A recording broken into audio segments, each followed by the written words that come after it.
আপনাকে অনেক ধন্যবাদ মাননীয় স্পিকার। তথ্য ও সম্প্রচার মন্ত্রী মহোদয়, অনুগ্রহ করে বলবেন কি বর্তমান সময়ে কৃত্রিম বুদ্ধিমত্তা বা আর্টিফিশিয়াল ইন্টেলিজেন্স এবং ডিপফেক প্রযুক্তির অপব্যবহার করে গুরুত্বপূর্ণ ব্যক্তিবর্গের ফেক ভিডিও বা অডিও তৈরি করে যে বিভ্রান্তি ছড়ানো হচ্ছে, এই উদীয়মান প্রযুক্তিগত ঝুঁকি মোকাবেলায় মন্ত্রণালয়ের কোনো বিশেষ সেল বা দীর্ঘমেয়াদী মহাপরিকল্পনা আছে কিনা? আপনাকে অনেক ধন্যবাদ মাননীয় স্পিকার। মাননীয় তথ্যমন্ত্রী জহিরুদ্দিন স্বপন।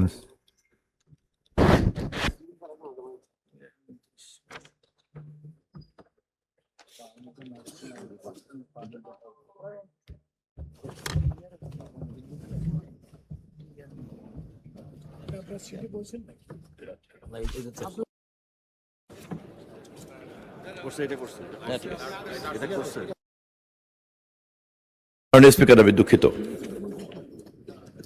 ধন্যবাদ মাননীয় স্পিকার আমাকে সুযোগ দেওয়ার জন্য, এবং আমাদের মাননীয় সংসদ সদস্য যিনি প্রশ্ন উত্থাপন করেছেন তাকেও ধন্যবাদ জানাই।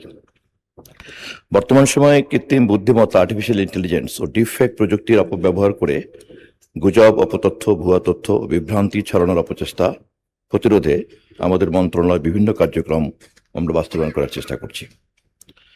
তথ্য ও সম্প্রচার মন্ত্রণালয়ের অধীনে স্বায়ত্তশাসিত প্রতিষ্ঠান পিআইবি এবং এর তত্ত্বাবধানে পরিচালিত বাংলা ফ্যাক্ট কার্যক্রম সক্রিয়ভাবে দায়িত্ব পালন করছে।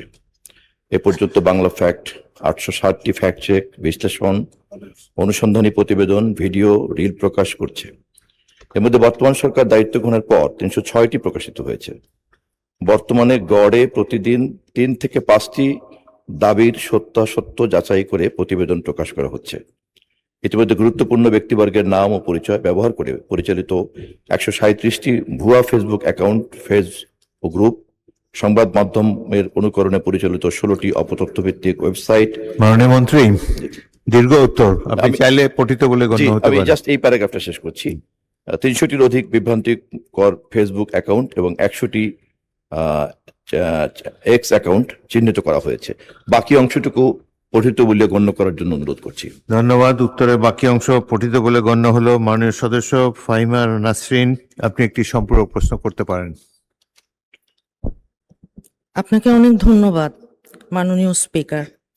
আমরা সম্প্রতি দেখেছি যে আর্টিফিশিয়াল ইন্টেলিজেন্সের ব্যবহার করে আমাদের দেশে ট্রাফিক ব্যবস্থার একটা প্রভূত উন্নতি সাধিত হয়েছে। আমরা জানি যে fake, false, fabricated video social মিডিয়ায় আমাদের মাননীয় প্রধানমন্ত্রী এবং তার পরিবারের উপরও যেমনভাবে তৈরি করা হয়েছে, সেইভাবে নারী পুরুষ সবাইকে নিয়েই বিভিন্ন রাজনীতিবিদ সহ শিল্পী, সাংস্কৃতিক কর্মী, ছাত্রী, শিক্ষক আমরা কেউ ভিকটিম এবং সার্ভাইভার হয়েছে।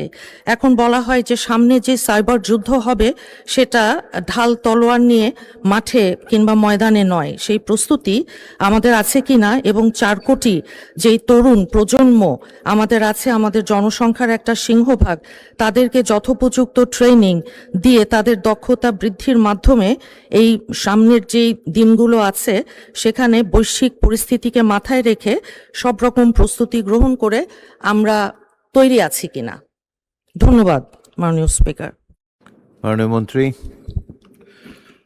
মাননীয় স্পিকার, আপনার মাধ্যমে আমি মাননীয় সংসদ সদস্যকে ধন্যবাদ জানাই যে অত্যন্ত প্রাসঙ্গিক একটি প্রশ্ন তিনি উত্থাপন করেছেন।